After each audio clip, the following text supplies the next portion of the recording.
Welcome back, and now for the news in detail. Beijing says India invaded its territory in the Ladakh region and attacked Chinese personnel.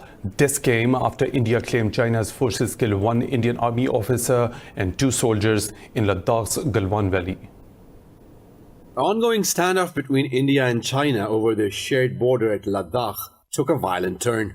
China's Foreign Ministry spokesperson Li Jianzhao says Indian troops on Monday seriously violated the consensus of the two sides by illegally crossing the border twice. Zhao said the Indian army carried out provocative attacks on Chinese soldiers, resulting in serious physical clashes. He called on New Delhi not to take unilateral actions or stir up trouble. The Foreign Ministry spokesperson said China has lodged solemn complaint with the Indian side and urged it to strictly restrain its frontline troops from crossing the border. Meanwhile, in a statement, the Indian army said a violent face-off took place between the Indian and Chinese soldiers during the de-escalation process in the Galwan Valley. To talk more about this, we are joined now by Major General retired Ijaz Awan. Thank you for your time. How will this incident impact India and China relations? I do not see a larger military confrontation between India and China. It would remain curtailed to a border skirmish, or it would subside with the negotiation and dialogue, and it's not going to flare up into a bigger conflict. Because as I understand, there is a reason behind it, and India is being used by United States of America and the Western powers to contain China's economic influence, growing economic influence in the region and beyond. So in that context, on one hand, they want to exploit the vulnerability, or not vulnerability, a weakness in the South China Sea, because China depends a lot, and all its businesses and industrial hubs and everything was located and geared towards South China Sea. And now China has realized that sensitivity, and they embarked upon Road and Belt Initiative, and then, of course, in that the flagship is CPEC. So they want to keep this route open to access to the Arabian Sea and the Indian Ocean, so that if at all there is a conflict in the South China Sea, they have an alternative route for about a $5 trillion trade that remains open, because they have to feed over 1.2 billion population. Okay, General Awan, India has been violating the LOC with Pakistan as well. What does India, do you think, seek to achieve through this policy of provoking agitation over the borders?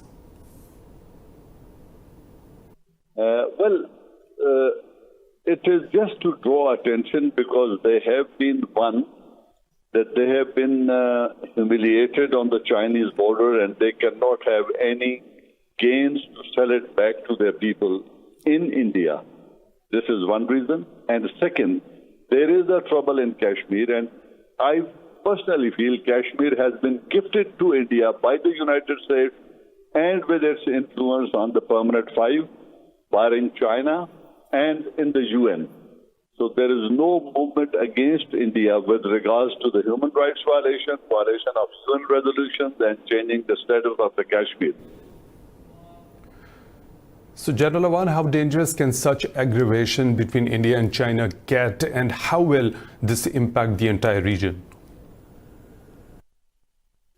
Well, if it flares beyond this, if it flares up and if there is a larger confrontation, then of course three nuclear powers sharing a border, this region can be very, very dangerous for the world peace.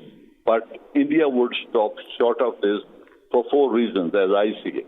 One, that they are no match to the economy of China. Militarily, they are weak, and they are no match to the military might of China. Third, they have 3,480 kilometers long border with China, where China can create a lot of difficulties for them, being logistically and militarily a superior side. So, and the internal situation of India is weak. In Kashmir, people of Indian occupied Kashmir are against it, and then they have a large frontier or line of control and international border against Pakistan. So keeping these sensitivities in view, and to top it all, over $1.5 billion, $100 billion annual trade between India and China, India would not like to risk all this and take a trouble to a next level. Major General Ejazavan, retired, thank you very much for your time. We really appreciate that. Now moving on, in the occupied Kashmir, Indian troops have martyred 3 more youths, raising the toll to 28 in this month so far. The civilians were martyred during a cordon and search operation in the Turkwang area of the Shopania district. The occupied forces say the operation is still going on in the area.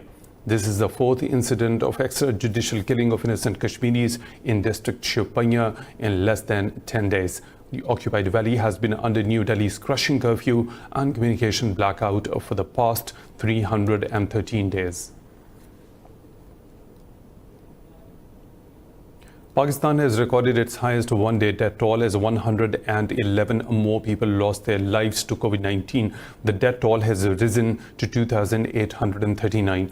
The Ministry of Health says 4,443 new cases were reported during the past 24 hours.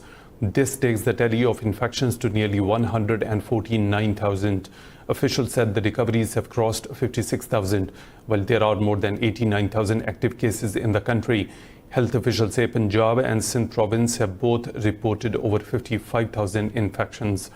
Khyber Pakhtunkhwa has more than 18,000 cases now, Balochistan some 8,000, and capital Islamabad has more than 8,800 cases. Gilgit-Baltistan and Azad Jammu and Kashmir have collectively reported some 1,800 cases. The number of coronavirus cases worldwide has crossed 8 million, with the death count topping 436,000. Brazil reported 627 fatalities in the past 24 hours, taking the countrywide tally to nearly 44,000. In the US, 390 more people have lost their lives, with the toll over 116,000. More in this report. As the world takes action to revive economies, the World Health Organization has warned countries to stay alert on the possibility of a second wave of COVID-19. New clusters of cases have emerged in Beijing, and more than 100,000 cases are being reported across the world every day. The Chinese capital has put more neighbors under lockdown and boosted testing as it tries to contain the outbreak. The number of new cases reported in Beijing in the next 3 days is crucial to predict how the epidemic situation in the city would evolve. The first confirmed case in Beijing was reported on June 11. The city then initiated responses on June 12 and 13, within time and effective measures. For those who have been infected, if they were going to show some symptoms, it would be on tomorrow or the day after. New Zealand has confirmed 2 new cases of coronavirus, ending a 24-day streak of no new infections in the country. Both cases recently arrived from the UK and were given a special exemption to attend a funeral. Meanwhile, the Brussels airport unveiled new safety measures as Europe starts easing border control, with COVID-19 cases declining after 3 months of lockdown. Airport staff will now check the body temperature of outbound passengers before they enter the airport. So only people who have less than 38 degrees may enter the building, but also, the mouth masks, which are mandatory, have to be worn by all passengers and staff. We've also installed a lot of stickers reminding social distancing to every passengers at various steps in the airport process. Elsewhere in Bangladesh, with more than 7,000 police officers infected, officials have turned to yoga to boost immunity and relieve stress. South Korea's Unification Ministry says North Korea has blown up the Inter-Korean Joint Liaison Office in its border town of Kaesong. The action has escalated tensions on the Korean peninsula after Pyongyang threatened military action against Seoul over propaganda leaflets. Earlier today, North Korea threatened to re-enter the demilitarized border areas. The General Staff of the Korean People's Army said it was ready to execute any measures ordered by Pyongyang's leadership. In response, Seoul said it was coordinating with the US to monitor and detect Pyongyang's military moves. South Korea's defense ministry said its military is prepared for any circumstances, but urged Pyongyang to respect inter-Korean military pact. Turkey says it has killed 10 militants in 2 separate operations in eastern part of the country. The Interior Ministry said 7 fighters of the Kurdistan Workers' Party were killed in Sarat and Farasin regions. The ministry said 2 of the fighters were listed in orange category, while 2 others were listed in the grey category of the country's wanted list. It said Turkey will continue to destroy weapon caches and shelters used by the terrorists. Meanwhile, 3 other militants were killed in the Van province. The ministry said operations are underway in the region. In central Mali, gunmen killed 24 soldiers while 12 others are missing after an ambush on their convoy about 60 miles from the border with Mauritania. The army said 8 survivors were found following the attack. The army said a search is underway to determine the fate of soldiers who are still missing. It says several vehicles came under attack and 4 have been completely destroyed. No group has accepted the responsibility for the attack yet. More stories to follow right after a short break. Stay tuned.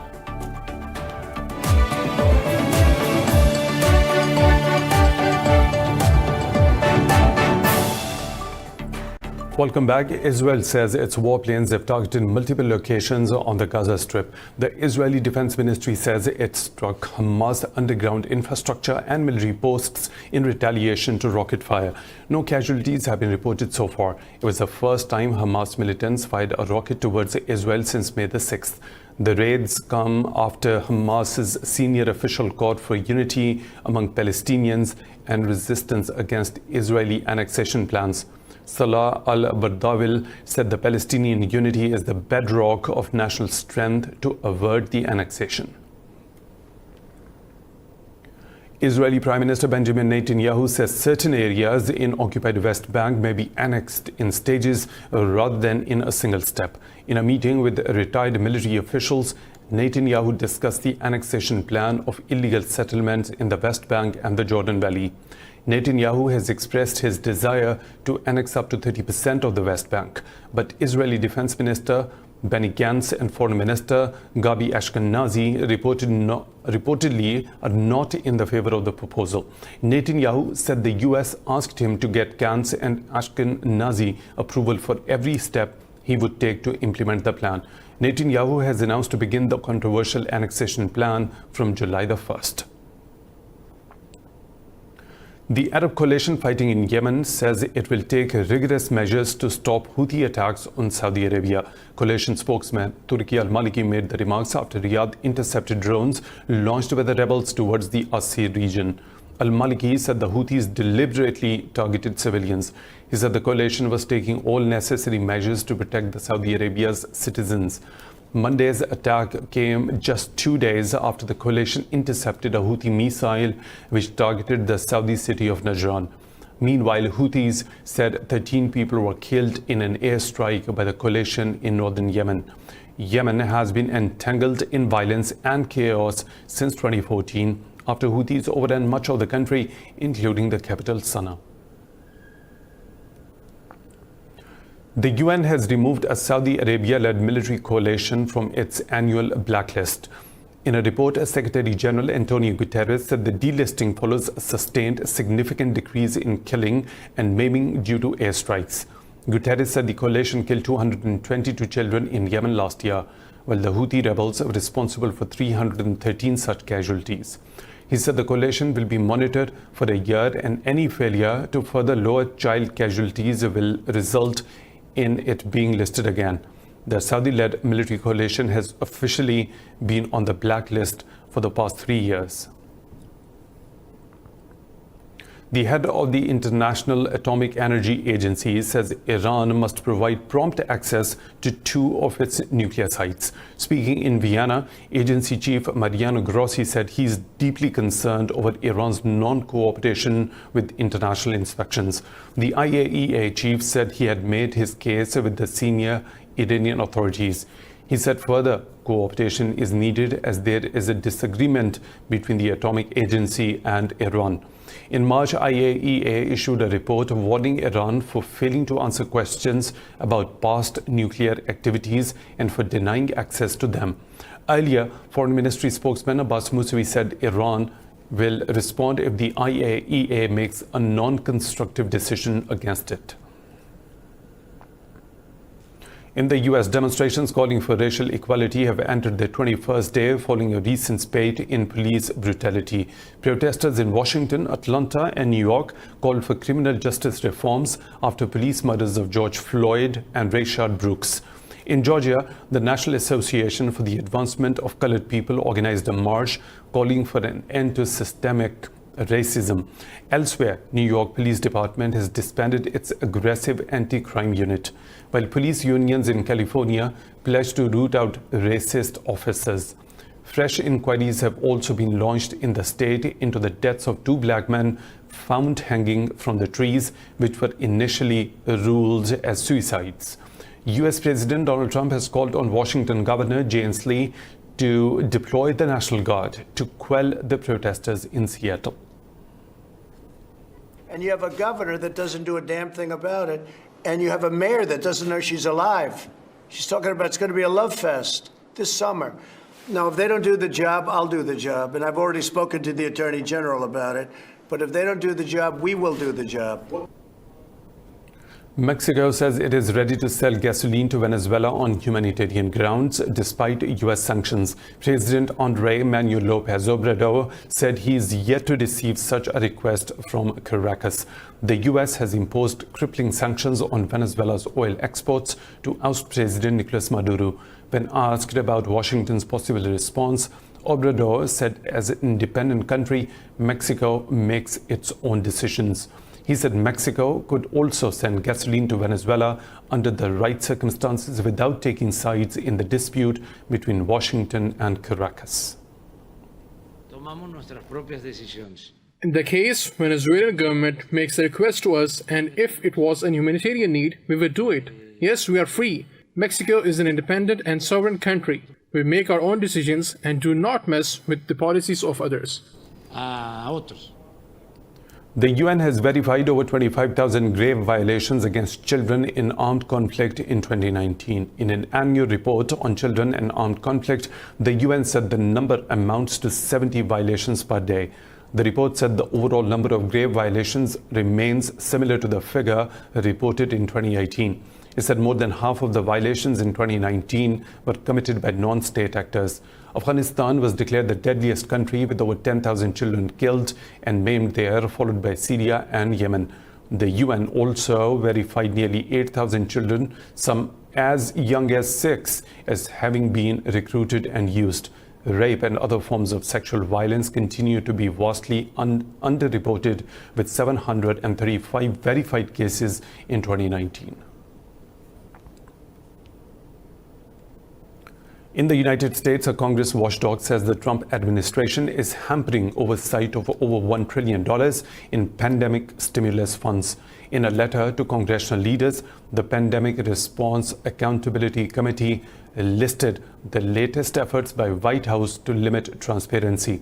The watchdog has been tasked by Congress to detect fraud and misuse of federal aid, but Treasury Department officials said it is beyond the agency's scope and jurisdiction to probe or provide oversight of the fund.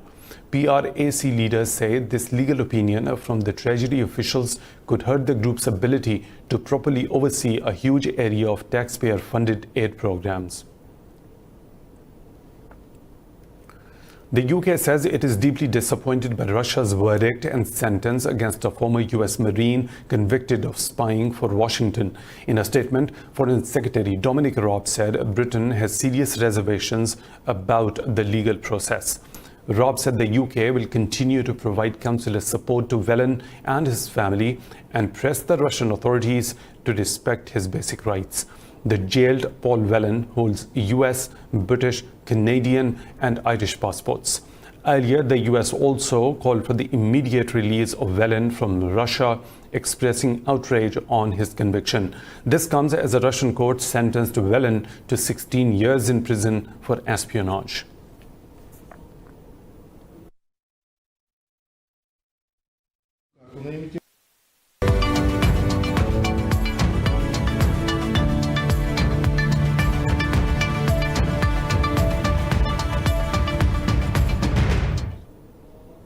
European stocks have risen sharply as investors reacted to the US Federal Reserve's latest announcement and focus on central bank actions around the world. The US Federal Reserve said it would buy individual corporate bonds, marking a broader approach to corporate bond buying. The pan-European stock 600 jumped over 2% after travel and leisure stocks surged almost 5%.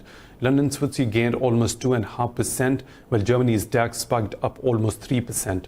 France's CAC 40 also gained over 2%.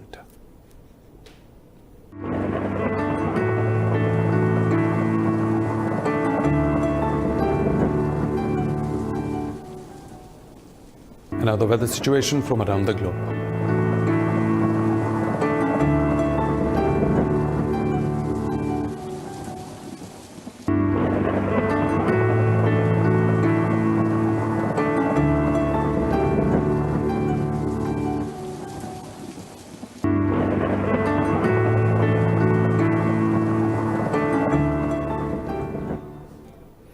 And that's all for now. For the latest updates, you can follow us on social media at Indus Special.